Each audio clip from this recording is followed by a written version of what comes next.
আসসালামু আলাইকুম। আজকে আমরা তাপগতিবিদ্যার বাকি অংশটুকু আলোচনা করব। এই যে আবার কে কথা বলবা না, ঠিক আছে? আচ্ছা, আমরা কিন্তু ক্যাটাগরি এ আর ক্যাটাগরি বি শেষ করছিলাম। আজকে হচ্ছে ক্যাটাগরি সি, ইঞ্জিন পড়বো আর এনট্রপি পড়বো, ঠিক আছে? হ্যাঁ, আচ্ছা, তো যতটুকু আর কি ওয়ান শট ক্লাসও না, আবার লেন্থি ক্লাসও না, ঠিক আছে? আচ্ছা, তো কিছু জিনিস একটু তুমি পড়ে নিবা বই থেকে, এটা আমি আর খুব বেশি বুঝাবো না, ঠিক আছে? এটা হচ্ছে ভৌত এবং রাসায়নিক প্রক্রিয়া হচ্ছে দুই প্রকার, ঠিক আছে? যে কোনো ভৌত এবং রাসায়নিক প্রক্রিয়া কয় প্রকার বলো তো? দুই প্রকার। একটা হচ্ছে প্রত্যাগামী প্রত্যাগামী আর একটা হচ্ছে অপ্রত্যাগামী অপ্রত্যাগামী। যে কোনো রাইটারের বই খুললেই দেখবে প্রত্যাগামী আর অপ্রত্যাগামীর কিছু মিল বা পার্থক্য দেয়া আছে। তো প্রত্যাগামী ক্রিয়া হইলে কি কি হয়, অপ্রত্যাগামী হইলে কি কি হয়, সেগুলো দেয়া আছে, অবশ্যই তোমরা পড়ে নিবা। বোঝা গেছে? এই ক্লাসে এখন ধরে ধরে পড়ানোর কোনো সুযোগ নাই। যে কোনো একটা বই খুললেই দেখবা প্রত্যাগামী এবং অপ্রত্যাগামী টপিকটা ভালো করে দেয়া আছে। বোঝা গেছে? একটা কথা মনে রাখবে, এমসিকিউতে আসে, প্রত্যাগামী প্রক্রিয়া এনট্রপির পরিবর্তন, আমরা এস দিয়ে এনট্রপি বুঝাই, ঠিক আছে? ডিএস মানে কি? এনট্রপির পরিবর্তন।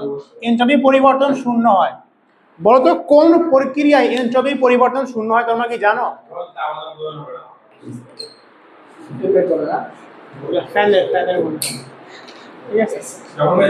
কারেন্ট নাই বলো। হ্যাঁ, তার মানে কোন প্রক্রিয়া? রুদ্ধতাপীয় প্রক্রিয়া। বুঝা গেছে? আচ্ছা, এবার মনে রাখবে অপ্রত্যাগামী প্রক্রিয়ায় এনট্রপি বৃদ্ধি পায়। এখানে বলতো কি হয়? এনটো, ঠিক আছে, পি এনট্রপি কি থাকবে? প্লাস থাকবে, মানে বৃদ্ধি পাবে। বুঝা গেছে? এটা বই থেকে পড় নিবা, ঠিক আছে? খামাখা এখন এটা পড়ায় ক্লাস সমানাস করা দরকার, এটা কখের প্রশ্ন, ঠিক আছে? প্রত্যাগামী হচ্ছে যেই প্রক্রিয়া বিপরীত মুখে প্রত্যাবর্তন করতে পারে। যেমন ধরো তোমার কাছে বরফ ছিল, ঠিক আছে? বরফ বলে মনে করো পানি হয়ে গেছে। 0 ডিগ্রি বরফ থেকে 0 ডিগ্রি কি পাইছো? পানি পাইছো। আবার এই পানি থেকে তুমি কি করছো? আবার এটাকে বরফে করে দিছো, ঠিক আছে?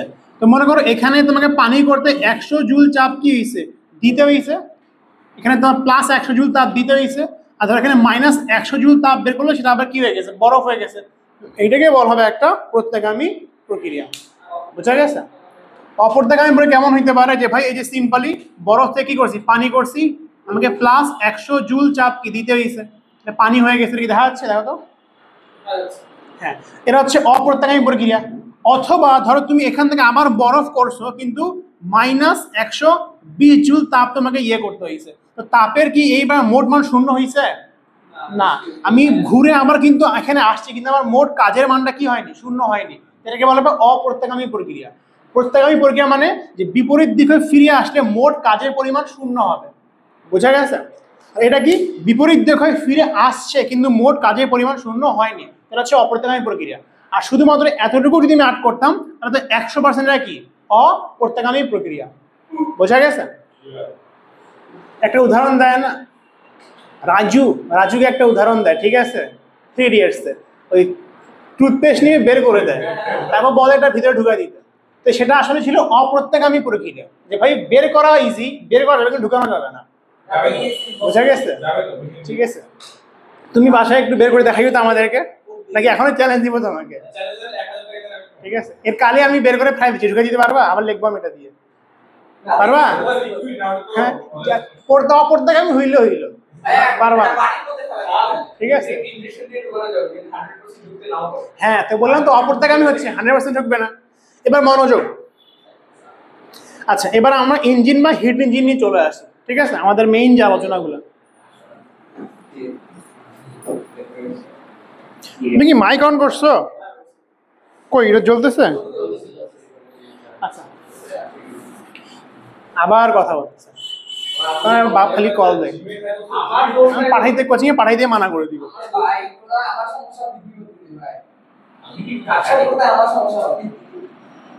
ইঞ্জিন, ঠিক আছে, মেইনলি আমরা এখানে হিট ইঞ্জিন করবো।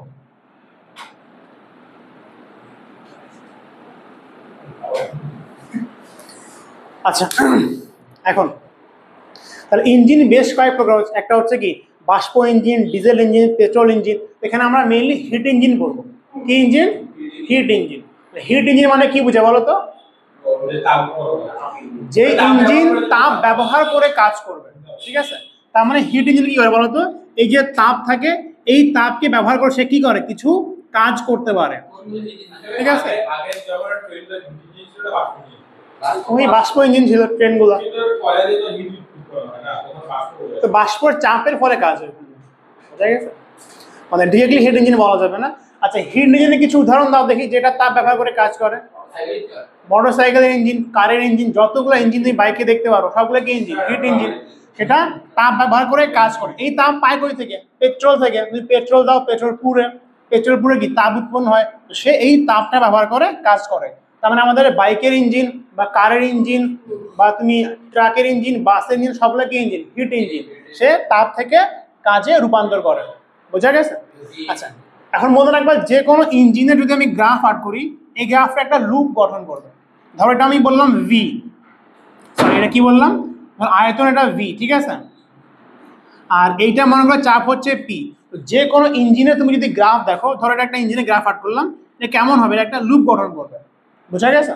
আর তুমি খেয়াল করে দেখবা, দেখো এখানে কি হয়েছে। ধরো যদি এমন হয়,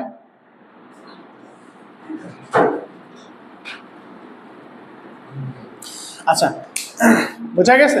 তাহলে যে কোনো ইঞ্জিনের গ্রাফ কেমন হইতে পারে? একটা লুপ গঠন করবে। বোঝা গেছে?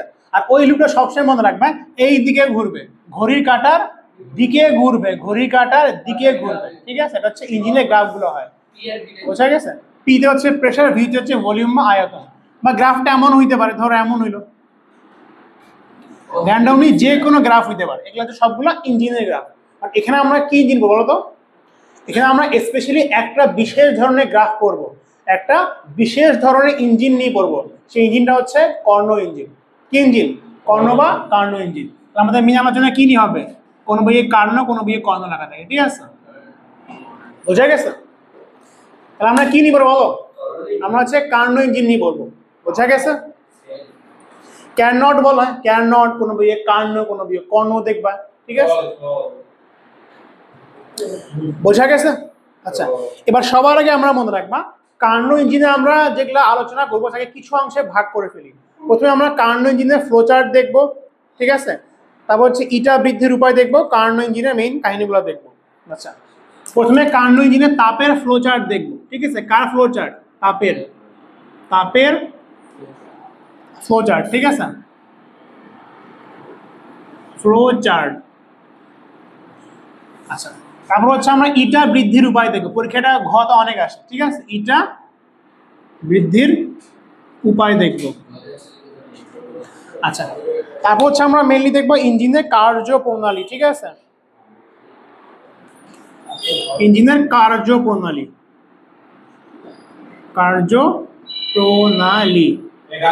সবার লাস্টে আমরা দেখবো ইঞ্জিনের গ্রাফ।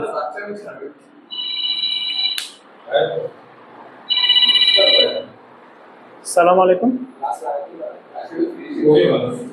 ওয়ালাইকুম আসসালাম, বলো। ও নাইম, হ্যাঁ বলো। আজকে তাহলে তোমার ছড়ার সময় চলে আসি। আচ্ছা আচ্ছা, ঠিক আছে। ওয়ালাইকুম আসসালাম।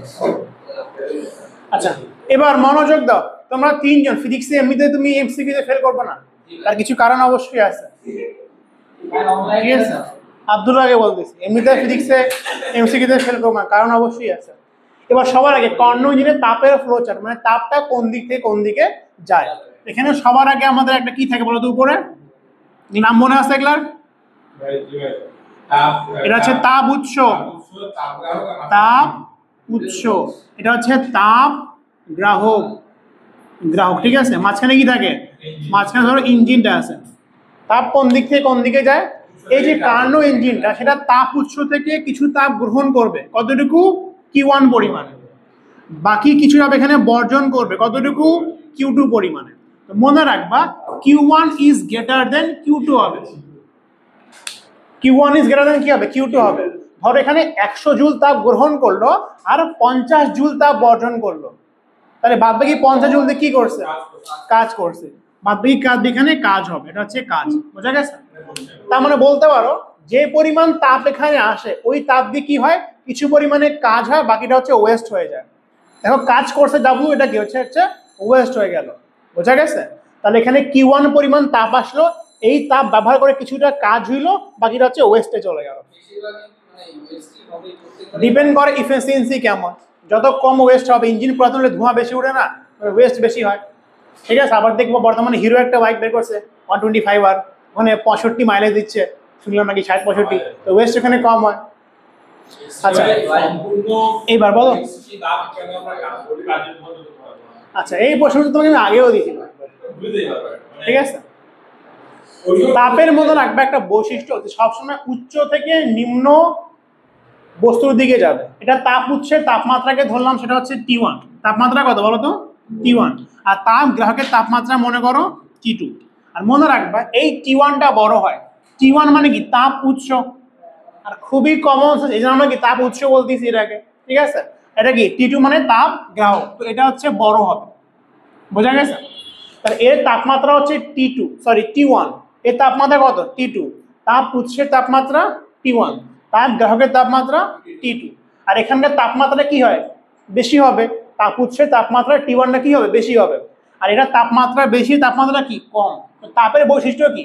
সে উচ্চ তাপ থেকে উচ্চ তাপমাত্রার বস্তু থেকে নিম্ন তাপমাত্রার বস্তু দিকে যাবে। খেয়াল করে দেখো তাপের ফ্লোচারটা কিন্তু ওই দিকেই হচ্ছে। এটা কিন্তু অটোমেটিকলি হয়। অটোমেটিকলি তাপ কোন দিক থেকে কোন দিকে যায়? উচ্চ তাপমাত্রা বস্তু থেকে নিম্ন তাপমাত্রা বস্তু দিকে যায়। আর এই যে তাপের ফ্লোর মাঝখানে তুমি তোমার ইঞ্জিনটা বসায় রাখছো, এটা ব্যবহার করে তুমি এখানে কাজ করতেছো। যদি এটা নিম্ন তাপমাত্রার বস্তু না থাকতো, এই তাপটা তুমি বেরি করতে পারতো না। বোঝা গেছে? এই তাপটা স্বইচ্ছে কখনো বেরি হইতো না, কারণ তাপটা বের হইছে কারণে কি ভাই, এখানে নিম্ন তাপমাত্রার বস্তু আছে। আর তাপমাত্রার বা বস্তুর তাপের ফ্লোর বৈশিষ্ট্য কি? সেটা উচ্চ তাপমাত্রা থেকে নিম্ন তাপমাত্রায় ফ্লো হবে। যদি নিম্ন তাপমাত্রা বস্তু নাই থাকে, ফ্লো কেন হবে? গাধায় ফ্লো হবে। বোঝা গেছে? আর মাঝখানে আমি আমার ইঞ্জিন বসা রাখছি, এই ইঞ্জিনে আমি কাজ করবো, ঠিক আছে। এখান থেকে ধরো Q1 পরিমাণ তাপ আসলো, বাদ বাকি আমি কাজ করলাম W, নষ্ট কত হইলো? নষ্ট বা যেটা চলে গেল সেটা কত? Q2 হইলো। তার মানে আমি কি বলতে পারবো না এই যে Q1টা কোথায় কোথায় গেছে বলতো? কিছু দিয়ে কাজ করছি, বাকিটা কি Q2 তে গেছে। এখানে যেই পরিমাণ তাপটা সেটা কোথায় কোথায় গেছে? কাজে গেছে, ধরো নষ্ট হয়ে গেছে বা তাপ গ্রাহকে চলে গেছে। W সমান কি লেখা যায়? Q1 minus Q2। তাহলে এখানে ডাবল সমান কি লেখা যাবে? Q1 minus Q2। এটাকে ফর্মুলা করে মনে রাখতে পারো, কাজের ফর্মুলা। বোঝা গেছে? তাহলে এটা পড়লাম হচ্ছে একটা কর্ণ ইঞ্জিনের তাপের ফ্লোচার্ট।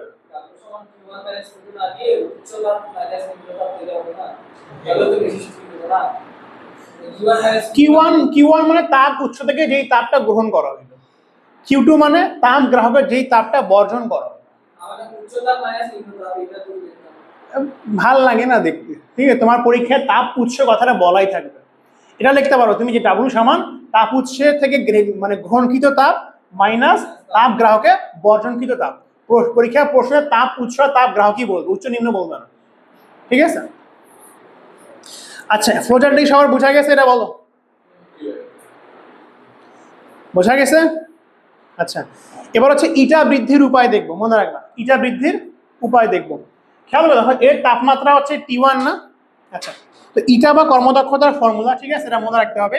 ইটা সমান লেখা যায়, ঠিক আছে, 1 মাইনাস তা হচ্ছে কি Q2 ডিভাইডেড বাই Q1। বোঝা গেছে? ইন্টু 100% করে দিতে পারো, ইন্টু 100%। আচ্ছা যদি ইঞ্জিনটা কর্ণ ইঞ্জিন, আমরা কি কর্ণ ইঞ্জিন পড়তেছি না? তো কর্ণ ইঞ্জিনের ক্ষেত্রে একটা কথা মনে রাখবা, এই যে অনুপাতটা তারা পরস্পর সমান হবে। কোন অনুপাতটা? Q2 ডিভাইডেড বাই Q1 কার সমান হবে? T2 divided by T1। এটা শুধুমাত্র কর্ণ ইঞ্জিনের ক্ষেত্রেই কিন্তু হয়। একটা কর্ণ ইঞ্জিনে কি হবে? Q2 ভাগ Q1 কার সমান হবে? T2 ভাগ T1। বোঝা গেছে? তাহলে আমি এটার আরেকটা ফর্মুলা লিখতে পারবো, 1 minus T2 divided by T1 into কি থাকলো? ইন্টু 100%। বোঝা গেছে? পরীক্ষায় তোমাকে ইটা বৃদ্ধির উপায় বলবে। ইটা বৃদ্ধির উপায় হচ্ছে দুইটা। কয়টা? দুইটা। একটা হচ্ছে এই তাপ উৎসের যে তাপমাত্রা আছে, এই তাপমাত্রাকে তুমি আরো বাড়ায় দাও, তাহলে এটা কি বাড়ায় যাবে? তাপ উৎসের তাপমাত্রা কি T1 না? এই T1 কে তুমি আরো বাড়ায় দাও, তাহলে কি হবে? এটা বৃদ্ধি পাবে। বোঝা গেছে? অথবা এই যে তাপ গ্রাহকের তাপমাত্রা T2 তে আছে না, এই টুটিকে তুমি আরো কমায় দাও, তাহলে কি হবে? এটা বৃদ্ধি পাবে। ইটা বৃদ্ধির উপায় কয়টা? দুইটা। একটা হচ্ছে তাপ উৎসের তাপমাত্রাকে বাড়ায় দাও, এটা ঠিক রেখে, তাহলে ইটা বৃদ্ধি পাবে। অথবা তুমি এই টিটুকে কি করো, টিটুকে আরো কমায় দাও, এটাকে ঠিক রাখো, তাহলে ইটা বৃদ্ধি পাবে। ইটা বৃদ্ধির উপায় কয়টা? দুইটা। তাপ উৎসের তাপমাত্রা আরো বাড়ায় দাও, অথবা তাপ গ্রাহকের তাপমাত্রা আরো কমায় দাও। পরীক্ষা আসবে কোনটা বেশি তোমার জন্য ভালো, একটা কথা মনে রাখো, আমি বলছিলাম এটা। বলো যদি আমি এর তাপমাত্রা মনে করো 100 বার, ধরো এটা ছিল তোমার 500 ডিগ্রি সেলসিয়াস, ঠিক আছে, একটা উদাহরণ দিলাম। আর এটা ছিল মনে করো কম, ধরো হচ্ছে 300 ডিগ্রি সেলসিয়াস, ঠিক আছে। আচ্ছা বলো তো আমি এটা 500 থেকে 100 বাড়ায় 600 করলাম, তাহলে কি তাপ উৎসের তাপমাত্রা বাড়ে গেল? এটা একবার করলাম। আরেকবার কি করলাম, এইটাকে 500 রাখে এটাকে কমাই দিলাম, 300 থেকে 200 করে ফেললাম। বলো কোন ক্ষেত্রে ইটা মান বেশি বাড়বে? একটা কাজ কি করলাম, ধরো ইটা 1 আর ইটা 2, প্রথম ক্ষেত্রে আমি একটা কাজ করলাম যে এই টি2কে 300 রাখলাম, কিন্তু এটাকে 500 থেকে 600 করে দিলাম, 100 বাড়াই দিলাম। আর দ্বিতীয় ক্ষেত্রে এটাকে আমি কি করলাম, এটাকে 500 রাখলাম, এটাকে 300 থেকে 100 কমাই দিলাম, সেম হবে না। মনে রাখবা একই পরিমাণ তাপমাত্রা কমাইলে এটা বেশি বৃদ্ধি পাবে। পাশে একটা এক্সপেরিমেন্ট করে দেখে নিও। অনেক সময় কিন্তু কোশ্চেন আসে যে কোনটা বেশি যুক্তিযুক্ত হবে, কোনটা হবে, সেটা হচ্ছে একই পরিমাণ তাপমাত্রা বাড়ানো উচিত নাকি তাপ গ্রাহক থেকে কমানো উচিত। আচ্ছা কোনটা? তাপ গ্রাহক থেকে কমানো উচিত, সেক্ষেত্রে এটা বেশি বৃদ্ধি পাবে। বোঝা গেছে? আচ্ছা তাহলে ফ্লোচার্ট বুঝলাম, ইটা বৃদ্ধির উপায় বুঝলাম। আচ্ছা এখন কর্ণ ইঞ্জিনের একটা কার্যপ্রণালী আছে, তো এটা হচ্ছে রিভিশন ক্লাস আমি করাচ্ছি না। ওই যে দেখছো না আগে আবার পড়াইছিলাম, প্রথমে এখানে রাখবো, আবার এখানে ইঞ্জিন উঠবে, তো রিভিশন ক্লাসে করাচ্ছি না। এখন আমরা মেনু চলে যাবো হচ্ছে গ্রাফে। মনে রাখবা কার্ণ ইঞ্জিনে আমাদের মোট 4টা ধাপ থাকবে। কটা ধাপ? 4টা। প্রথমে হচ্ছে সমউষ্ণ প্রসারণ, এখন আয়তন কি হয়েছে, বাড়ছে, এটা হচ্ছে প্রথম ধাপ। কয়টা হচ্ছে রুদ্ধতাপীয় প্রসারণ, এটা তো খাড়া বেশি, বোঝা গেছে। কয়টা কি সমউষ্ণ সংকোচন, কয়টা কি রুদ্ধতাপীয় সংকোচন, বোঝা গেছে। এটা হচ্ছে 1 নাম্বার ধাপ, এটা হচ্ছে 2 নাম্বার, এটা হচ্ছে ধরো 3 নাম্বার, এটা হচ্ছে 4 নাম্বার। আচ্ছা 1 নাম্বার ধাপ কি, 2 নাম্বার ধাপ কি, 3 নাম্বার ধাপ কি, 4 নাম্বার ধাপ কি মনে রাখবা। এখানে খেয়াল করে দেখো আয়তন বাড়ছে না কমছে? আয়তন এক্সট্রা খাবার বাড়ছে, ঠিক আছে। এটা হচ্ছে সমউষ্ণ প্রক্রিয়া, কারণ দেখো এটা ঢাল কি কম আছে একটু। তাহলে প্রথম প্রক্রিয়া হচ্ছে সমউষ্ণ প্রসারণ না সংকোচন? প্রসারণ। আর কে বলতে পারলো না? প্রসারণ, সমউষ্ণ প্রসারণ, আয়তন বাড়ছে, ঠিক আছে। এবার তুমি বলো পরের ধাপটা কি, 2 নম্বর ধাপটা কি বলো?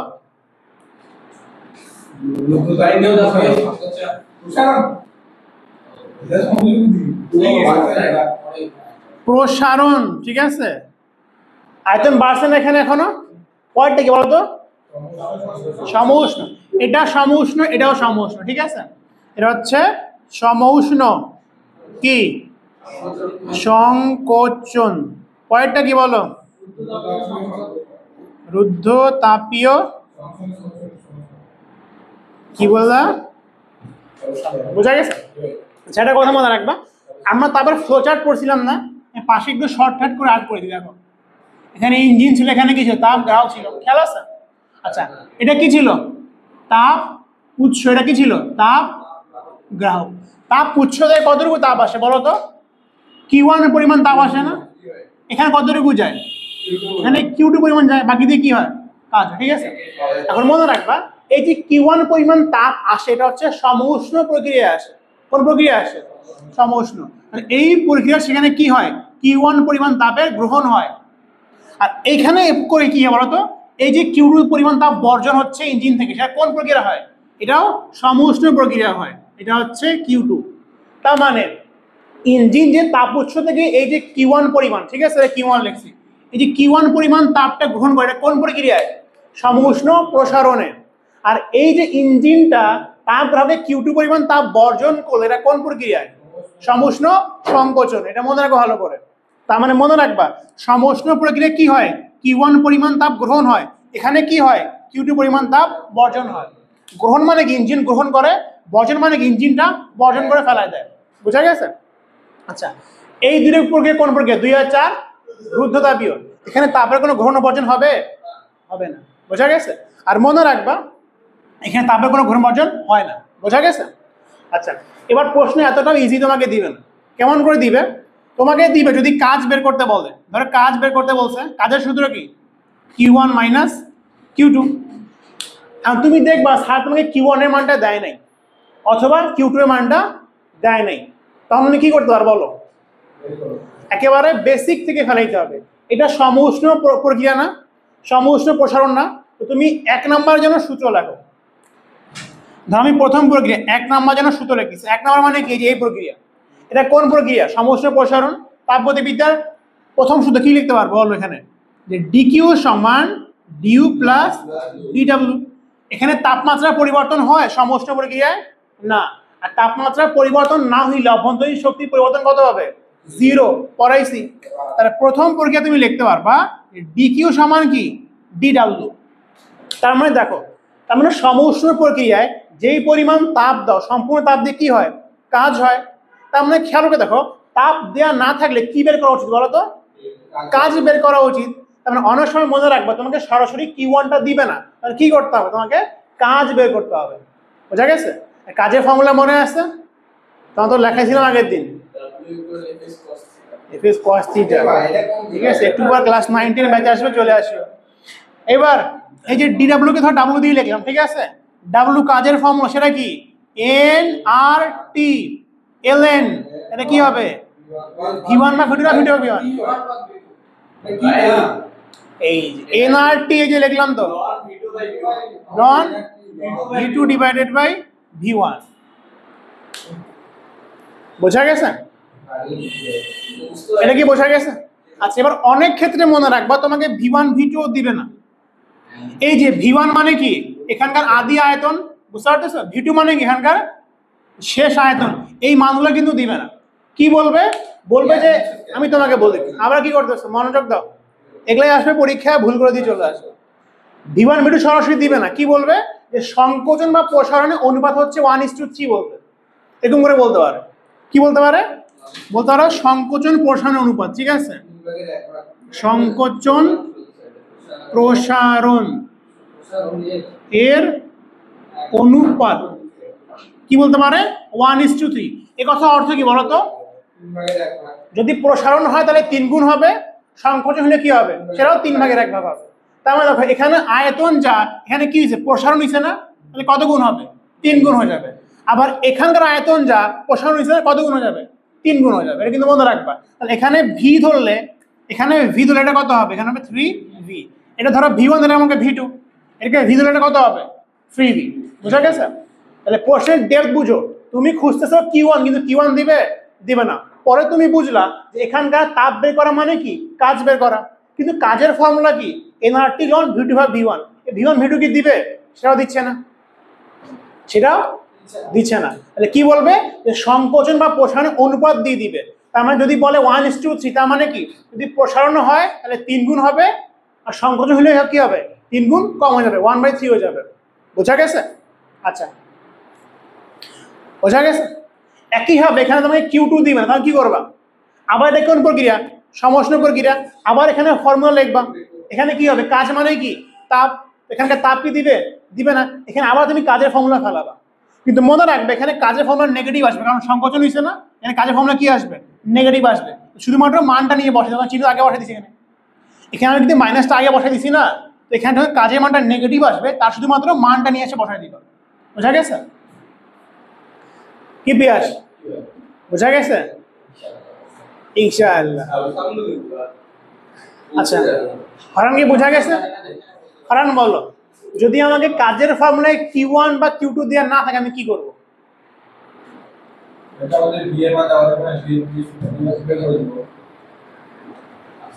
বলো।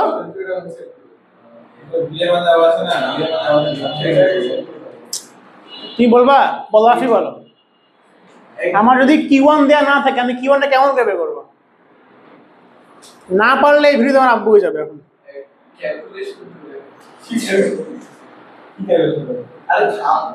ম্যাথ করে বের করতে হবে, ম্যাথ করে কলম দিয়ে লিখে বের করতে হবে। এটা বলে দাও আব্দুল্লাহ, বলো। ভাই ডাব্লিউ টাকে বের করতে হবে নাকি? কিসের ডাব্লু? হচ্ছে কাজে কাজ এটা এটা কোন প্রক্রিয়া? এটা হচ্ছে আপনার কি বলে সমষ্টি প্রক্রিয়ার কাজ আমি কেন বের করব? এখানে আমি কাজটা কেন বের করব? আমাকে তাপ বের করতে বলছে না, তো তাপ বের করতে বললে আমি কাজ কেন বের করব এখানে? ফরান বলো, রাফিন বলো। আমার তাপ বের করতে বলছে না এখানে, আমি এখানকার তাপ বের করতে বলবো, ঠিক আছে, তো সমষ্টি প্রক্রিয়ার কাজ কেন বের করতে দিছি আমি? হবে এই ড্রয়িং ডাইনিং এ দেখো। হ্যাঁ, কারণ সমষ্টি প্রক্রিয়ার ডিইউ কত হয়? 0 হয়, তার মানে ডিকিউ কার সমান? কাজের সমান। তাহলে সমষ্টি প্রক্রিয়ার তাপ আর কাজ কি হয়? সমান হয়। এই জন্য এখানে তাপটা দেয়া না থাকলে আমি এই যে সমষ্টি প্রক্রিয়া আছে এর কাজটা বের করে দিব। বোঝা গেছে? একইভাবে যদি এখানে Q2 দেয়া না থাকে, এটা সমষ্টি প্রক্রিয়া না, আমি এখানে কাজ বের করে দিব, কারণ সমষ্টি প্রক্রিয়ায় কাজ আর তাপ কি হয়? সমান হয়। বলো, প্রশ্ন বলো। কাজ যদি দেওয়া থাকে তাহলে Q1 বলো, কি বললা? সেম হবে তো যদি কাজ দেওয়া থাকে। কাজ দেওয়া থাকলে তো আর কিছু করার নাই, কাজ দেওয়া থাকবে না। হ্যাঁ, কাজের ফর্মুলা যে এনআরটি অন V2 ভাগ V1, আর এখানে কিন্তু আরো অনেক ফর্মুলা আছে, আমি পড়াইছিলাম, খেয়াল রাখতে হবে। আচ্ছা, শেষ। এবার কর্মদক্ষতার সূত্র, ঠিক আছে, একটু আগে লিখে দিয়েছিলাম। কর্মদক্ষতা সূত্র ইটা সমান কি লেখা যায় বলো? 1 minus Q2 divided by Q1 into কি 100% লিখে দিবা। লসাগু করলে কি আসবে? লসাগু করলে আসবে Q1 মাইনাস Q2, এটা মনে রাখতে পারো। অথবা Q1 মাইনাস Q2 মানে কি? যাবো নিচে হচ্ছে Q1। তাহলে এই যে খেয়াল করে দেখো, তুমি ইটার কয়টা ফর্ম মনে রাখতে পারো? 3টা। প্রথমে বেসিক কি ছিল? এটা ছিল 1 মাইনাস Q2 ভাগ Q1, অথবা লসাগু করলে কিন্তু এটা চলে আসে Q1 নিচে Q1 মাইনাস Q2, আর Q1 মাইনাস Q2 মানে কি? যে কাজ। কিন্তু এই ফর্মুলা কিন্তু অনেক সময় একবার ইউজ হয়। বোঝা গেছে?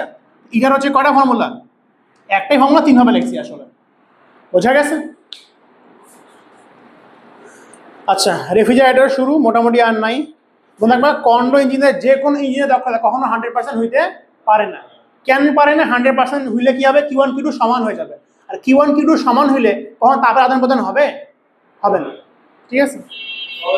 বা তোমাকে Q1 কি হইতে হবে? অসীম হইতে হবে, এরকম একটা কন্ডিশন। বা Q2 কি হইতে হবে? না আরো। আচ্ছা, এবার রেফ্রিজারেশন, ঠিক আছে, কন্ডো ইঞ্জিন কিন্তু মোটামুটি শেষ। এদেরকে বোঝা গেছে? কার কোনো প্রশ্ন আছে? না। তাহলে রেফ্রিজারেটর আমার নেক্সট দিন পড়াই দিব, রেফ্রিজারেটর প্লাস এনট্রপি। আর মাত্র একটাই লেকচার তোমাদের বাকি আছে, অর্ডারে শেষ হইতো, ঠিক আছে? ততক্ষণে please do like, subscribe, comment, share, আর পরীক্ষার আগে দেখে যাবে ইনশাআল্লাহ। কমন না আসলে টাইম যাবে। আচ্ছা।